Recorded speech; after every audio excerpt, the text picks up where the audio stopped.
কোরআনের ওয়াজ হইতেছে, ওলামায়ে কেরাম বুক ফুলায় কোরআন হাদিসের কথা বলবেন।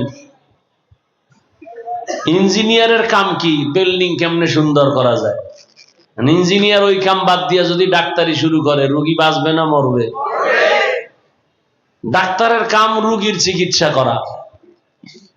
ওলামায়ে কেরামের কাম ধর্মের কাজ কেমনে হবে সেই ফিকির করা।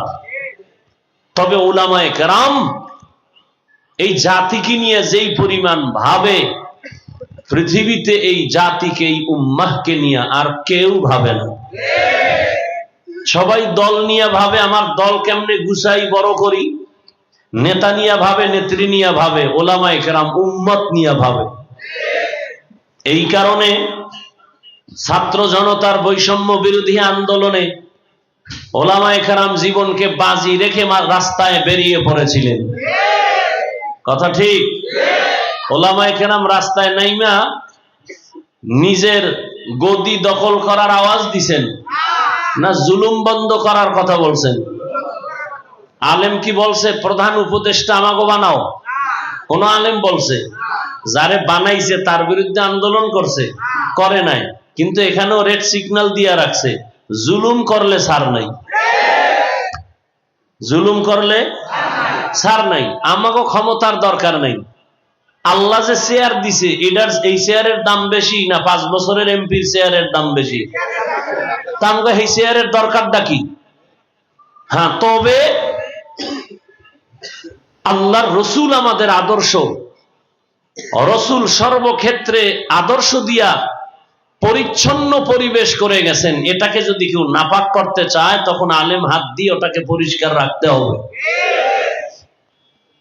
ময়দানকে যদি উল্টা পাল্টা করে, ওলামায়ে কেরাম সেখানে হাত দিবেন। যেমন এখন বর্তমানে আলেম চেয়ারম্যান আছে না?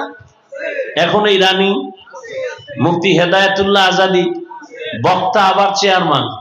বিবাড়ি আছে আমজাদ হোসাইন আশরাফি চেয়ারম্যান। নোয়াখালী আছে খালেদ সাইফুল্লাহ দামাত বারাকাতুহুম। কত বড় জানেন? বাংলাদেশের সব চেয়ারম্যান এক জায়গায় আনেন, আর এই ওলামায়ে কেরামের ইউনিয়নের খবর নেন। আলেমের দ্বারা কিছু হবে না হবে জানি না, তবে দুর্নীতি হবে না, চাঁদাবাজি হবে না, জুলুম হবে না।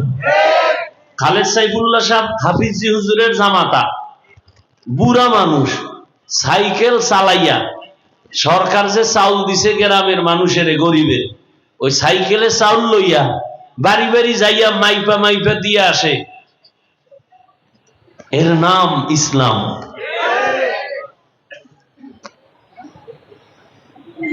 এখন এটা দুনিয়ার বাংলাদেশের সবাই জানে।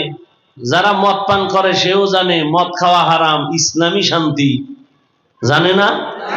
জানার পরে মানে না কেন? মানলে তো চুরি করা যাবে না, হুজুরগো লাইন মতো কোরআন অনুযায়ী চললে তো দুর্নীতি করা যাবে না, জুলুম করা যাবে না। তবে যুবকদের বইলে রাখি, যুবক বাবা, জীবনে বহু বন্ধু পাইছো, কিন্তু নিঃস্বার্থ বন্ধু এখনো পাওনি। তোমার জীবনের নিঃস্বার্থ একমাত্র বন্ধু উলামায়ে কেরাম। আর সব চান্দাবাজ আর ধান্দাবাজ। উল্টা পাল্টা করবা, দলের থেকে নাম কাটবে না, কল্লা কেটে দিবে। এর নাম সোনার বাংলার রাজনীতি। দলের নাম কাটে না কল্লা কাটে? এর নাম রাজনীতি, সোনার বাংলার রাজনীতি, আব্রাহাম লিঙ্কনের রাজনীতি। আল্লাহ হেদায়েত দান করুন। তাহলে নবীর আদর্শ অনুযায়ী যারা চলে না, এরা কয় দল?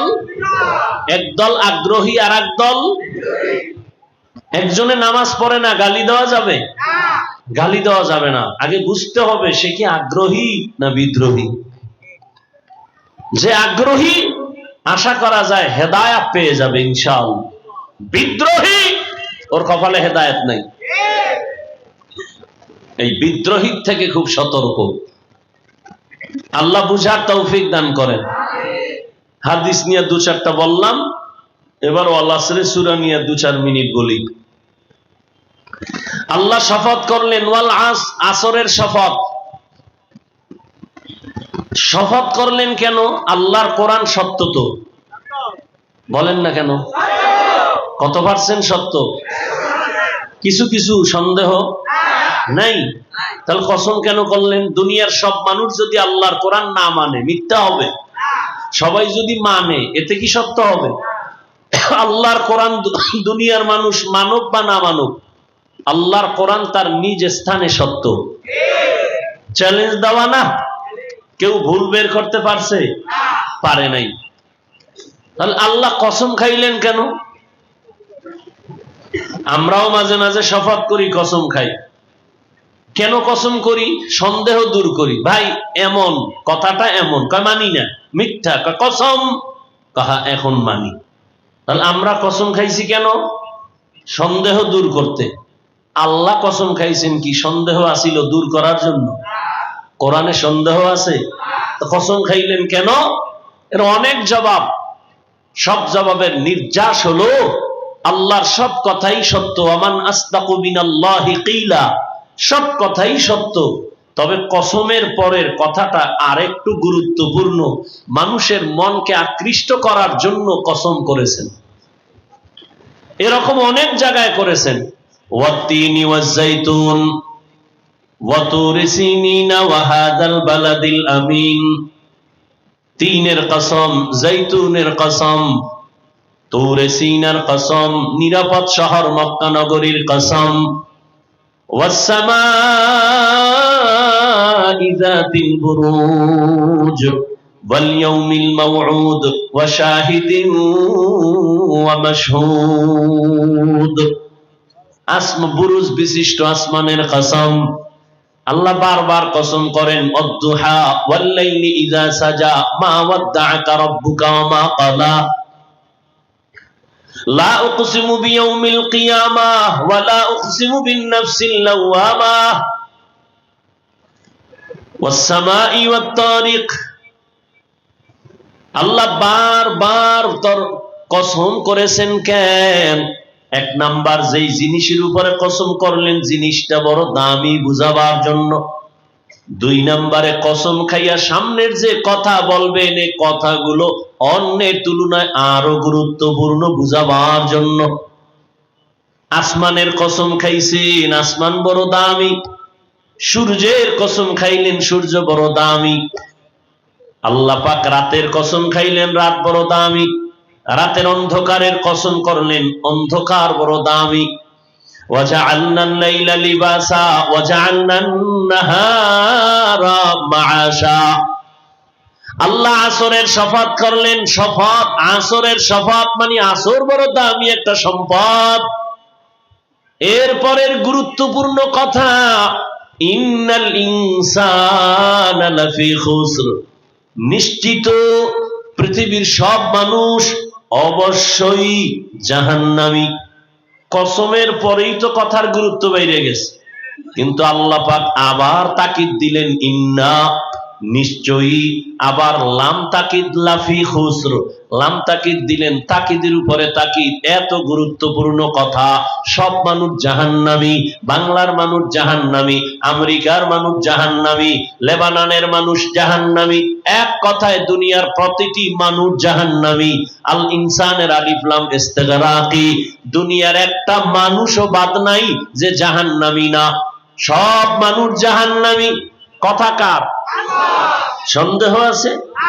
সন্দেহ নাই। কসম খাইছে, তাকিদ দিছে দুইবার। সন্দেহ আছে? এতটুকু শুইনা বাড়ি গেলে উপায় কি? যে আল্লাহ কসম খাইয়া কইছে সব মানুষ জাহান্নামী, তার ওয়াজ হইনা লাভ কি? কথা শেষ না? আরো আছে। কিন্তু নামের ব্রেক লাগানো আছে। ইল্লা, কিন্তু। ওদিকে হাদিসেও কিন্তু নবীর কথা, কুল্লু উম্মতি ইয়াদখুলুনাল জান্নাহ, সব উম্মতেরা জান্নাতে যাবে। রহমতের নবী বলছেন, তাহলে আর এত টেনশন কি? নবী আছে আমার, সুপারিশ করবে হাসরের মাজার। গাঞ্জা খাইলে অসুবিধে। নবীও কয় আমিও কিন্তু নামের ব্রেক লাগাইয়া দিছি। সব উম্মত জান্নাতে যাবে, তবে আমি মুহাম্মদ রে যারা মানে না তারা জান্নাতে যাবে না। আল্লাহ বলেন সব মানুষগুলো জাহান্নামী, ভয় পাইও না, জাহান্নামী না, চার গুণওয়ালারা জান্নাতি। সব মানুষগুলো জাহান্নামে যাবে, 4 গুণওয়ালা মানুষ জান্নাতে যাবে। কয় গুণ?